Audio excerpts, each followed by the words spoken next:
Okay, today we'll be reading chapter 5 from the Dolphins at Daybreak book from the Magic Treehouse series written by Mary Pope Osborne.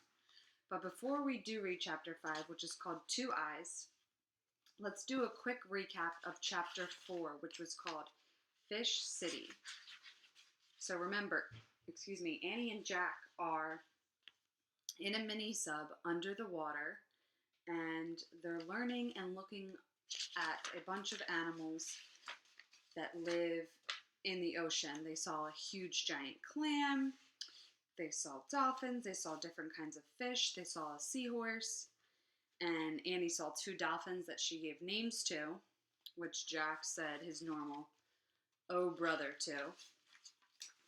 And Annie wants to stay because they haven't solved the riddle, but Jack thinks it's time to go back because we know Jack, and if we make an inference about him, he is always worried.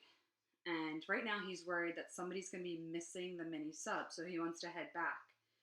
And right before the chapter ended, he pressed this little picture of a book, and the words "ship's log" flashed onto the screen. So we're going to find out what that means in hopefully chapter 5, called Two Eyes. Before we do that, let's remember that when we're reading, we want to make an inference, or we're going to kind of pretend like we're a character. It could be Annie, could be Jack, and we're going to think about this question: what does Annie know, and what is Annie thinking? Or what does Jack know, and what is Jack thinking? You really want to think about being like that character to figure out what's going on in their mind. So you have to pretend to be them almost for a little bit.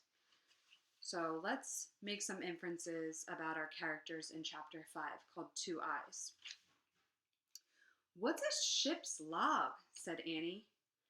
"It's a diary of an ocean trip," said Jack. He peered at the computer screen and read a log entry. It said, "Monday, July 5th. "Hey, that was just last week," said Jack. He read further.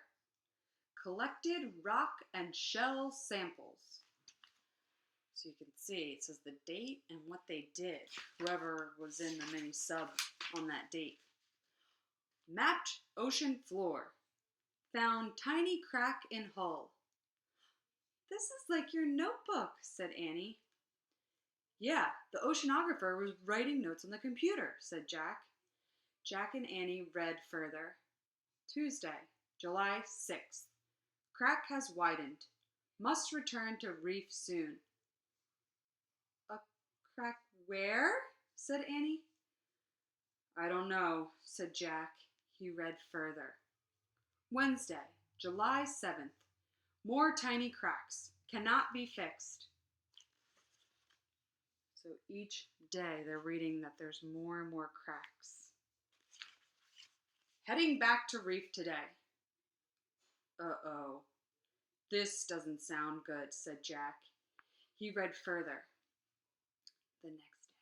"Thursday, July 8th. Defective sub. Return to reef. Leave for helicopter to transport to junkyard." "Defective means broken, right?" said Annie. "Yep," said Jack. "So this sub is broken, right?" said Annie. "Yep," said Jack, and it was waiting to be taken away by helicopter to a junkyard. "Yikes," said Annie. Let's make an inference.